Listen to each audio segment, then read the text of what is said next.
जय श्री कृष्ण। जय साई राम। मैंने क्रिया के ऊपर पहले भी एक वीडियो बनाया हुआ है जिसका लिंक मैं डिस्क्रिप्शन बॉक्स में डाल दूंगी, आप जाके वहाँ पे भी चेक कर सकते हो उसमें। लेकिन मैंने क्रिया के सिर्फ दो मुख्य भेदों के बारे में ही डिस्कस किया था, जो कि अकर्मक और सकर्मक है ना। लेकिन यहाँ हम अकर्मक और सकर्मक क्रिया के भी उपभेदों के बारे में पढ़ेंगे। तो हम शुरू करते हैं आज का विषय। क्रिया, जैसे कि आप सभी जानते हो, जिस शब्द से किसी काम का करना या होना जाना जाए उसे क्रिया कहते हैं। चल रहा है, बैठना, उठना, हंसना, रोती है, हंसती है, खेलते हैं, ये सब क्रिया शब्द हैं। अब क्रिया के भी दो रूप हैं। अच्छा, मैंने अपने वीडियो में ये भी बताया हुआ है आपको, क्रिया के मूल रूप को धातु कहते हैं। आप पढ़ चुके हो, उस वीडियो में भी जाकर आप देख सकते हो। तो अब क्रिया के जो दो मुख्य भेद हैं वो है सकर्मक और अकर्मक। सकर्मक मतलब जिस क्रिया का प्रभाव कर्म पर पड़ता है। कर्म, मैंने कारक चिन्हों के कारक जब पढ़ाया है आपको, उसमें कारक चिन्हों में आपको कर्म के बारे में बताया है। कर्ता ने कर्म को कारक चिन्ह है, ठीक है।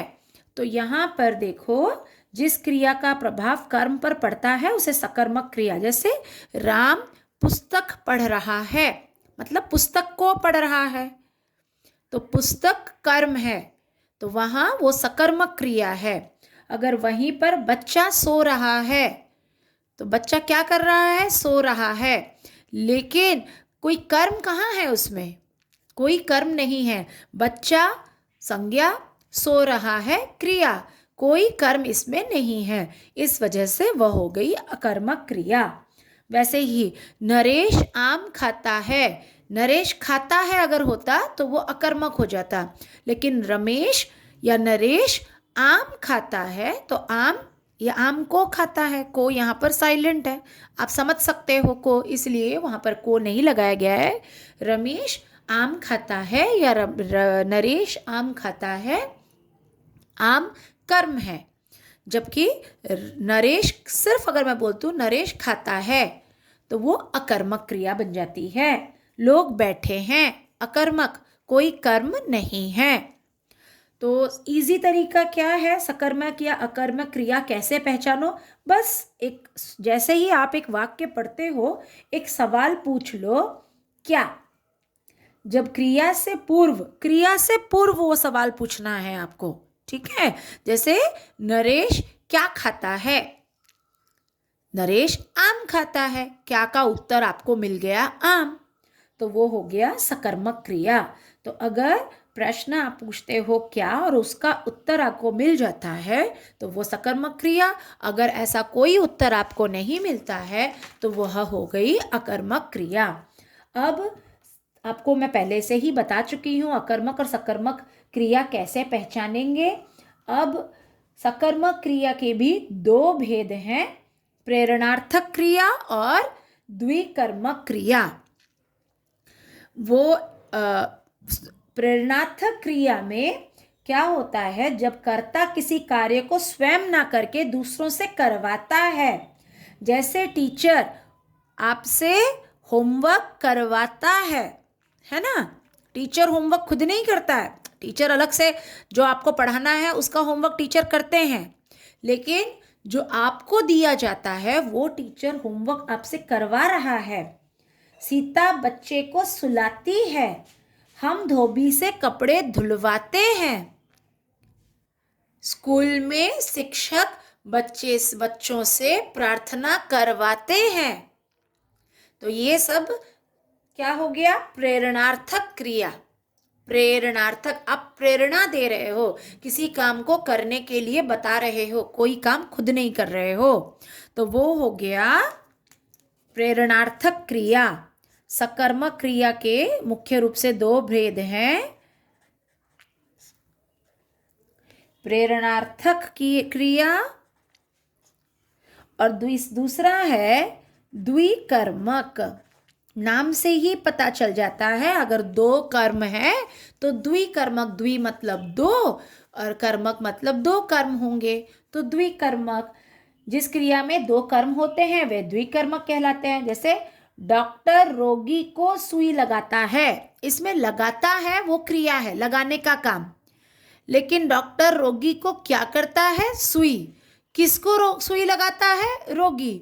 तो इसमें दो दो कर्म हो जाते हैं, है ना, रोगी और सुई। तो ये दो कर्म है, इसलिए यह द्विकर्मक है। वैसे ही अध्यापक छात्रों को पाठ पढ़ाता है। अध्यापक किसको पाठ पढ़ाता है? छात्रों को। ये एक किसको को आ गया, और दूसरा क्या पढ़ाता है? पाठ। तो छात्र और पाठ ये दो कर्म हैं, जिस वाक्य के वजह से उसमें वो वाक्य हो गया आपका सकर्मक होते हुए भी वे द्विकर्मक है, क्योंकि दो दो कर्म हैं। आपको मैंने पहले भी बताया सकर्मक क्रिया के लिए आप प्रश्न पूछो क्या, और कर्म का जो कारक चिन्ह है को। तो ये दो चिन्ह, दो अगर आपको मिल जाते हैं कर्म, तो वो हो गई द्विकर्मक क्रिया। और अगर मैं आपसे काम करवाती हूँ तो प्रेरणार्थक क्रिया। तो ये तो हो गए सकर्मक क्रिया के दो भेद। अब जो मैं आपके साथ डिस्कस करने वाली हूँ वह है सकर्मक तथा अकर्मक क्रियाओं के अन्य भेद। आपको ये सेंटेंस पढ़कर ही डिसाइड करना है कि वो सकर्मक है या अकर्मक है। पहले बता चुकी हूँ, कर्म है तो सकर्मक, कर्म नहीं है तो अकर्मक, है ना। तो अब हम उसके भेद पढ़ेंगे। अपूर्ण क्रिया वह है तू है, लेकिन तू क्या है? वह क्या है? कौन है ना। तो यहाँ पर हमें कोई स्पष्टता नहीं मिल रही है, तो जिस वजह से यह एक अपूर्ण क्रिया है। अगर मैं वहां लिख दूं वह मूर्ख है, वह मूर्ख है, तो यहां पर वो क्या है? मूर्ख है, ठीक है। और वैसे ही एक और हम ले सकते हैं, तू समझदार है। तू है अस्पष्ट है, लेकिन तू समझदार है। यहां पर ये स्पष्टता मिल जा रही है हमको अगर हम ये वाक्य लिखते हैं। लेकिन क्योंकि यहाँ पर अगर वह है, तू है, तो कोई स्पष्टता नहीं है, तो यह अपूर्ण क्रिया है। अब आप ये जानिए, अपूर्ण क्रिया यहाँ पर जो क्रिया क्या है यहाँ पर क्रिया है, ठीक है। जो आप हेल्पिंग वर्ब यूज करते हो ना इंग्लिश में, ही, इज और आर अगर लगाते हो तो है में बिंदी लगा दोगे, तो ये प्लूरल के लिए यूज हो जाता है हिंदी में, और ये सिंगुलर के लिए है। तो वह मूर्ख है, ही इज फुलिश। तू समझदार है, यू आर वाइज, ठीक है, समझ गए। तो ये अपूर्ण क्रिया क्या होती है? ओके। संयुक्त क्रिया, जहां किसी क्रिया में दो या दो से अधिक धातुएं पाई जाएं। धातुएं क्रिया का मूल रूप, पढ़, खेल, खा, धो, नाच, ये सब मूल रूप है। तो जब तुमको एक वाक्य में क्रिया के दो धातु रूप या मूल रूप मिल जाएं, तो उन्हें संयुक्त क्रिया कहा जाता है। जैसे वह गिर पड़ा, गिर और पड़ ये दो धातु हैं, एक ही सेंटेंस में आ गए। मैं देख सकती हूँ, देख और सकना, सक, तो देख और सक दो धातु हैं, तो यहाँ पर तो तीन तीन क्रियाएं हैं, देख सकती और हूँ मतलब एम इंग्लिश में, ठीक है। तो ये क्या हो गया? संयुक्त क्रिया। बच्चे दिन भर खेलते रहते हैं, खेल और रहते, खेलते रहते हैं, संयुक्त क्रिया, ठीक है। अब देखो आ जाता है नाम धातु क्रिया। नाम धातु क्रिया, नाम से ही पता चल रहा है। अच्छा, हमेशा कोशिश करो समझने की, याद करने से अगर आप समझ जाते हो तो ज़्यादा आपके लिए वो प्रभावशाली रहता है। मतलब देर तक, बहुत दिनों तक आपके ये चीज़ें दिमाग में रहती हैं। संयुक्त मतलब जोड़कर, दो दो इसमें संयुक्त है, संयुक्त परिवार, जॉइंट फैमिली। वैसे ही यहाँ पर देखो क्रियाएं धातुएं संयुक्त हैं, अपूर्ण मतलब स्पष्ट नहीं है, पूर्ण नहीं है। वैसे ही नाम धातु संज्ञा, सर्वनाम और विशेषण शब्दों से जो क्रियाएं बनती हैं वे नाम धातु क्रिया है। जैसे वह मेरी तरक्की देखकर गर्माता है, गर्माता है मतलब गर्म शब्द से बना है गर्माता, गुस्सा होता है। कोई कोई होते हैं ना बहुत जलते हैं लोग, तो वे आपकी तरक्की देखकर, अगर आपको अच्छे मार्क्स मिल जाते हैं तो वो लोग गरमा जाते हैं और जाके टीचर से कंप्लेन करने लगते हैं कि मैम अब मैंने भी वही आंसर लिखा है, मुझे क्यों कम मार्क्स मिल रहा है, उसको ज़्यादा मिल रहा है। तो ये क्या हुआ, गरमाना। तो वह मेरी तरक्की देखकर गरमाता है। वह सदा बतियाता रहता है। तो बतियाता बात से बतियाना है ना। तो ये क्या बना, नाम धातु क्रिया से गरमाना, गरमाता, बतियाता। फिर वह दूसरों की चीजें देखकर ललचाता है। वह मेरी चीजें हथियाना चाहता है, हथियाना, बतियाना, बतियाता, गरमाता, ललचाता, ये सब नाम धातु क्रिया है। क्योंकि ललचाता जो शब्द है वो तो लालच भाववाचक संज्ञा से बना है।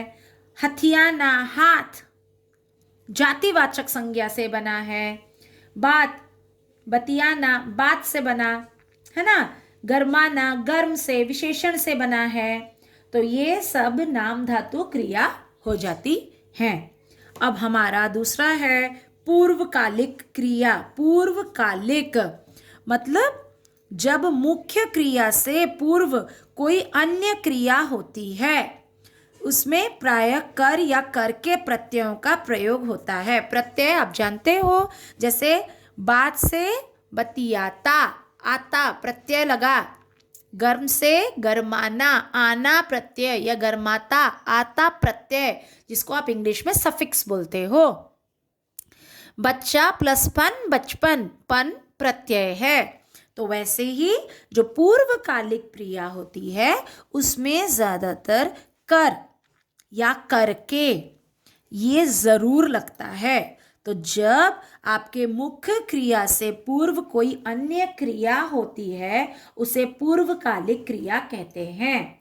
जैसे खा कर, मुख्य क्रिया हमारा कर है, उससे पहले एक और धातु लगा है, देखो खा, तो खा कर। पी कर, मुख्य क्रिया कर। ज़्यादातर पूर्वकालिक क्रिया में मुख्य क्रिया कर होता है, ठीक है।